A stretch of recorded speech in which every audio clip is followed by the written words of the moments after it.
know that this place is not going to be here in the next 30 years' time. God forbid, man. Imagine. God, imagine it, 30 years time. How old am I going to be? I'm 30 now. 30 years time, I'm going to be 60 motherfucking years old, man. I don't want to be here at that age. I've given up this world, man. If I was 60, I'd probably be homeless, man. I don't want to be here at 60 years old, man. I'm trying to get in the chariot, man. By 60 years old, I want to be in the kingdom, sitting at a table, looking young, but I'm 60 years old. I don't want to be 60 years old in this place with fucking walking stick and shit, man. You know what I'm saying? Back problems, you know, white. Nah, man. You know what I'm saying? Exactly. 10 years time, 20 years time, 50, man. 50 years old. I don't want to be here at that time. Alright? But because it says, because of the anointing. Okay? Our mind is not here anymore. Our mind is in the kingdom. You know what I'm talking about, man. You guys, brothers watching, your mind is not here. You're not thinking about building here. You're thinking about the kingdom. Yo, brothers watching, brothers send me text messages all the time about news articles, showing the signs, what's going on. Brothers are watching to get the fuck up out here, man. Alright? There ain't nothing here. You ain't gonna find, because to build here, you need to find, obviously you're thinking about family. To have a family, that means you're looking for a woman, man. And these women, they're not relationship material, man. They're not wife material. Okay? They're not, man. They're all feminists. Okay? They all got their own agenda. Okay? They're not submissive. Ask any woman if she's submissive. She'll tell you no, man. So you're always going to be out in a relationship at war with your woman. She's got her own thing. You got your thing, trying to be a man, but she's got her own thing. She's trying to be a man. She's trying to be exactly. And then before it ends, and then you divorce, break up. You know, she take half your shit. It's not gonna work, man. So Baruch 3:8. Behold, we are yet in this day we are yet this day in our captivity, where thou hast scattered us for a reproach and a curse, and to be subject to payments according to all the iniquities of our fathers, which departed from the Lord our power. Subject to payments. We're still at this day in our captivity. We're still here, man. Up underneath the heathens. Up underneath the sons of men. Alright? We're still up underneath them. To this day. To this day, everything that's written off in the scriptures is still happening right now. We still are not in the kingdom. Yahweh Shai still hasn't come with the clouds of heaven in great power and glory. He still hasn't come yet. We're still seeing the signs, man, from heaven, okay, in the world, among the nations, distress of nations. We're still seeing it now. We're still in the latter end, man. We're still here, man. We're still in the time of the Gentiles, the heathens. As a people, we're still scattered. We have no central government system among us, man. We have no one king over us all. We still have not our own land, which is ours. We still have no justice for what's happened to us, man. Till this day, subject to payments. I know, man. I had a letter the other day come in, and I got to pay £65 because I was riding, and the camera must have caught me going to a lane that I wasn't supposed to. But the motherfuckers caught me, man. And he sent a letter to my house with the photograph on it, man. Yeah. And I was like, oh, fuck, man. You know? Subject to payments. Today I got a phone call from a company called Lantern because I borrowed money from them years ago and they're still chasing me for the money, man. £65. £65. £5. They're still chasing me about this shit, man. So they're trying to set up a thing where I'm gonna pay them back. Okay? Subject to payments. Insurance policies, man. You gotta pay your insurance. House, cars. Yeah. Nothing is yours, man. Nothing is officially yours.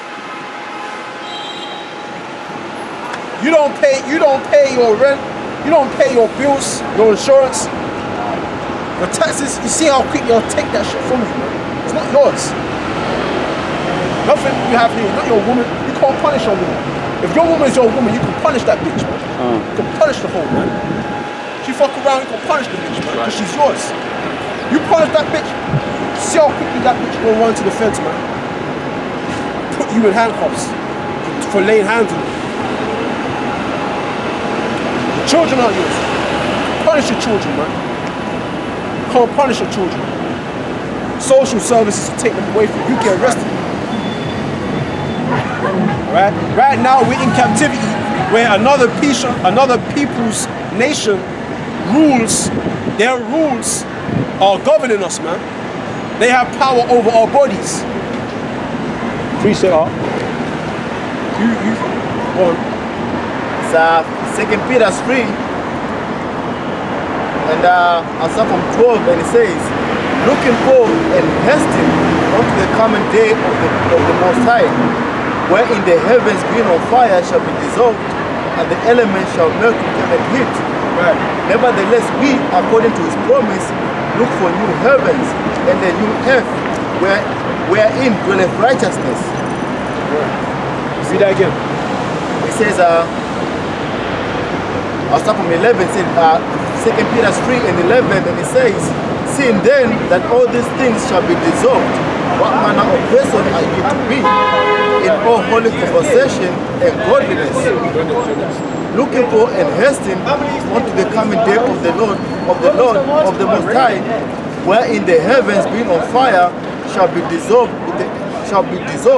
and the elements shall melt with fervent heat. Right, so stop there. It said, the first thing it said, seeing all these things gonna be dissolved, seeing as we know that this was gonna happen, okay, which means that takes faith to believe that these things will be dissolved, to believe that this place will be destroyed by fire. That takes faith. So seeing that all these things are gonna be dissolved, what manner of persons ought ye to be in all manner of holy conversation and godliness, right? So there's a certain way we are in comparison to the people there. The scriptures is basically telling us to be cool, to be calm, and to be collected. Just be cool. Be cool, because the Lord got it, it's all written in the scriptures. It's all contained in the book. What's going to happen? So you don't need to be running to and fro, frantic, trying to worrying about, your pension, what's this word? Retiring from work, grandchildren, children, run out there trying to find a wife. You ain't gonna worry about that, because the scriptures talk about there being a kingdom already prepared for us, man. So we don't have to worry about all these things. It said be all holy conversation with godliness. And it said what? It said hastening for the coming of the great day, man. Okay? And it says,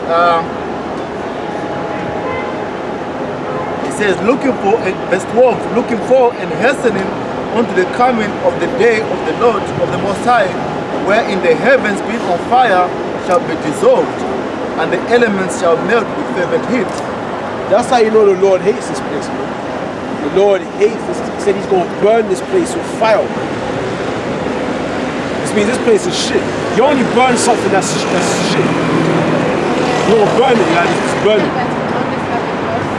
See, our people value this place. Look at Eve with the serpent, man. Our people value this place, man. You got those of our people that value the wicked, man. They'll walk with the wicked, want to marry the wicked. They really hold Esau's words to high esteem. They worship this beast. They worship the system. It's this place, man. Our people, they see this place as being the be-all and end-all, man. They don't see anything else coming after this place. We do. We see it. Because it's written. The Lord has given us a gift of vision. He's given us vision, man. Eyes to see. Eyes, man, where other people, you know, other great men have desired to see the things that we've seen and not been able to see it. The Lord didn't impart those eyes to them. The Lord gave us eyes to see. The vision, man, to see what was written, what the Lord has given. So we see that something beyond, okay? We see eternity. Niggas don't see no fucking eternity, man. They see here and now, the temporal. Okay? You finished with that? Last verse. He's next. Then I'll give you. Verse 13, it said, nevertheless we, according to his promise, look for new heavens and a new earth wherein dwelleth righteousness. Right. We, according to what? His promise, man. Who is the people of his promise? The Lord didn't promise Ishmael nothing. The Lord didn't promise Elam nothing. Esau, the Lord didn't promise Esau something. He said he's going to move by the sword, right? And Yahweh said, he that lived by the sword shall die by it, man. So Esau's going to be destroyed. That's his forthcoming. All right? We, according to the Lord's promise, we're going to get the land flowing with milk and honey, man. Flourishing, abundance. We're going to get that. We, according to the Lord's promise. But a Christian will read right over that, man. And somehow try to apply that to everybody. This is 1 John. Do you have something? No. 1 John 2 and 15, and it says, love not the world, neither the things that are in the world. If any man love the world, the love of the Father is not in him. Hold on. Go on. It says, for all that is in the world, the lust of the flesh, and the lust of the eyes, and the pride of life is not of the Father, but is of the world.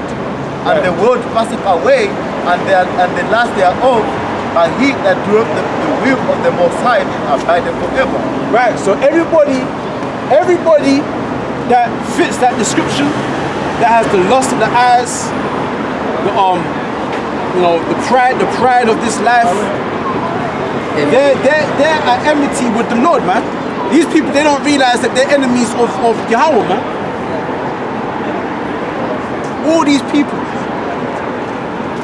as normal as they look, they don't realize that the invisible God, Yahweh, it ain't feeding them, man. They don't know it. We know it though. All of that is you're against the Lord, man. Okay? Yeah, I found a precept and it touches on what you're saying, because basically everybody who's not in this truth is potentially an enemy. So it says, and brother shall deliver up brother to death, and the father the child, and the children shall rise up against their parents and cause them to be put to death. And you shall be hated of all men for my name's sake, but he that endureth unto the end shall be saved. So basically, that person might have, if she knew about this truth and what you was in, she'd probably sell you out. She'd be speaking about you behind his back. Yeah. That's true. It's true. Now that you say that, now that you say it like that, it's true. Can I bring this out? Yeah. Because you were saying I was a racist. So if all hell break loose, she would have left me anything. Yeah. It's right. Because there's situations where brothers who are in the truth, whether they have a woman and they have a child together, and then she's reporting like the social work services, she's reporting the man that he's in these racist groups that are in the streets. You know, what we do, yeah. I believe there's been a story like one of the camps in America where a brother had a woman that's basically condemning him, and telling the authorities about what he does and all that stuff. She's basically turned against him, man. Appreciate. Oh, he's in that racist cult and he does this and he does that. You know? That's deep. That's deep, man. Go on. Micah 7.